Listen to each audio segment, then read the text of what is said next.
The more people who stay at home, the fewer people will die.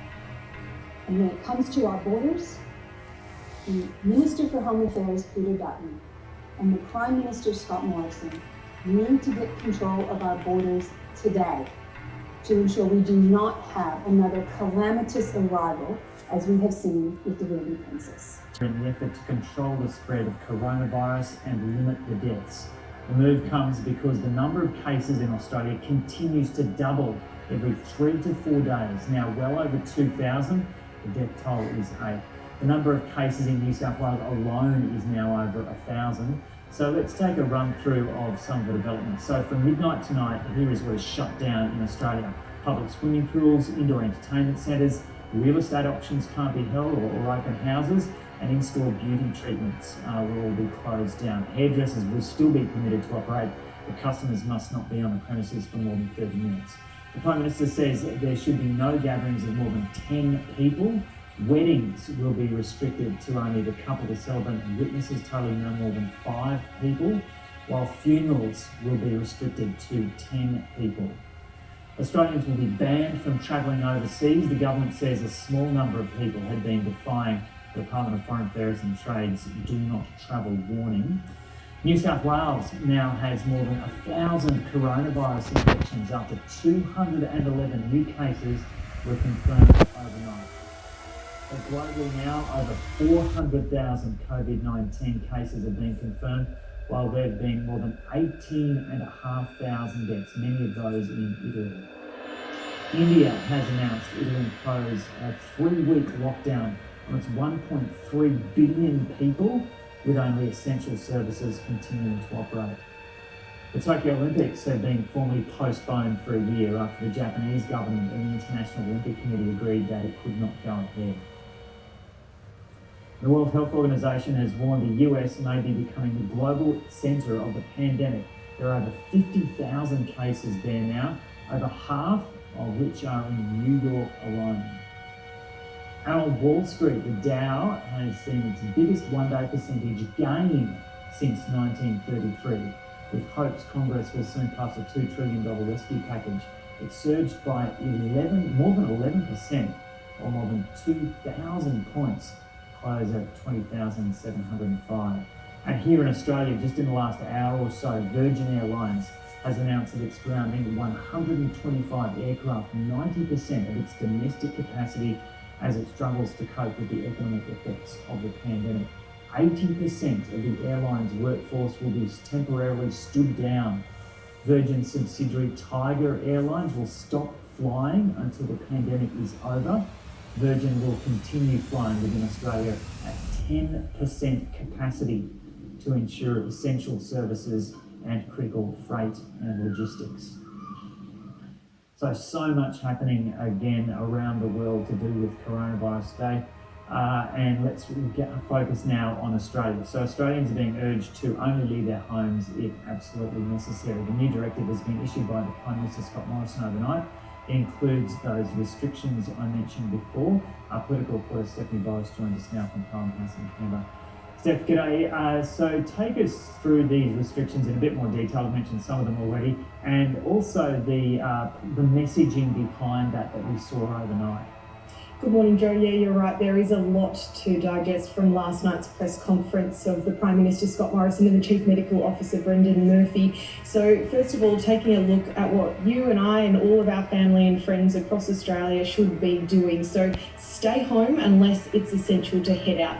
What's considered essential is if you need to go to work, if you need to go to the grocery store to get some food, or if you need to go to a medical appointment. You are also still allowed to exercise, but not in large groups. The Prime Minister also saying if you can work from home, please do so. When it comes to having people over at your house for a barbecue, for a birthday party, that all has to stop. No more gatherings, whether it be outside or in your home. Also, no house parties. We have heard talk of people saying, well, let's host house parties now that pubs are closed. That is not allowed either. Don't congregate in groups of more than 10 if you're outside. You are allowed to exercise with a friend or family member that you live with.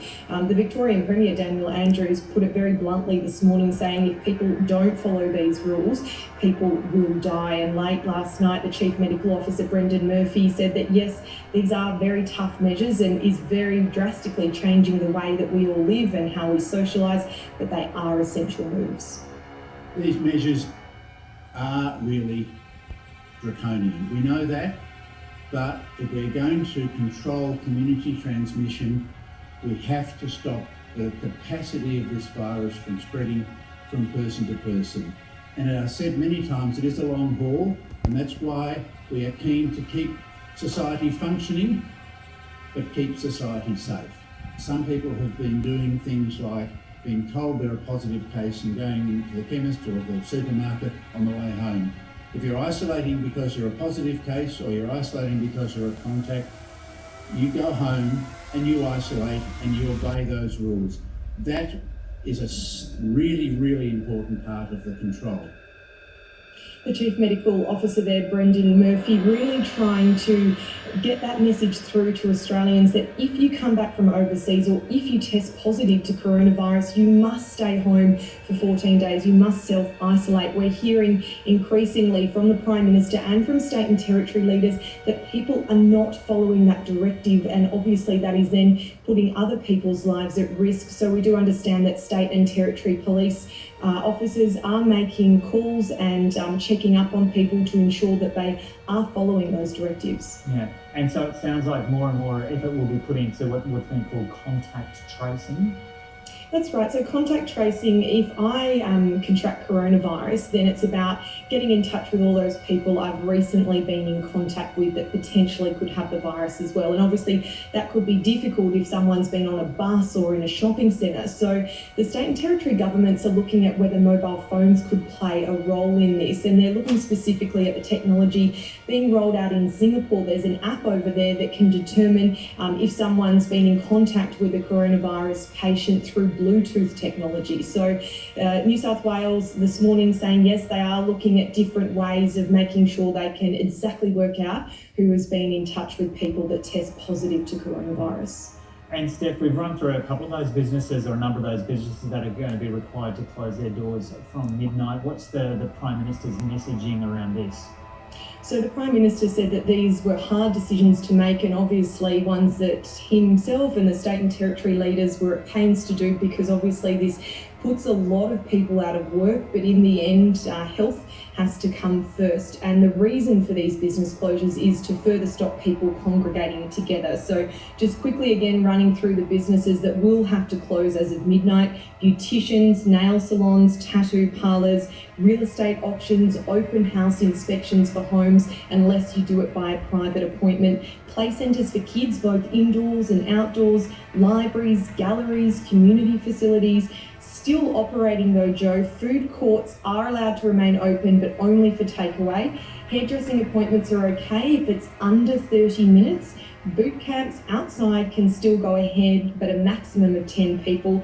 And then when it comes to weddings, a maximum of 10 people. Funerals, a maximum of 10. And then, of course, schools. There's been a big conversation around whether they should remain open or not. The Prime Minister, Scott Morrison, insisting that the health advice for now is that it's still safe for children to go to school.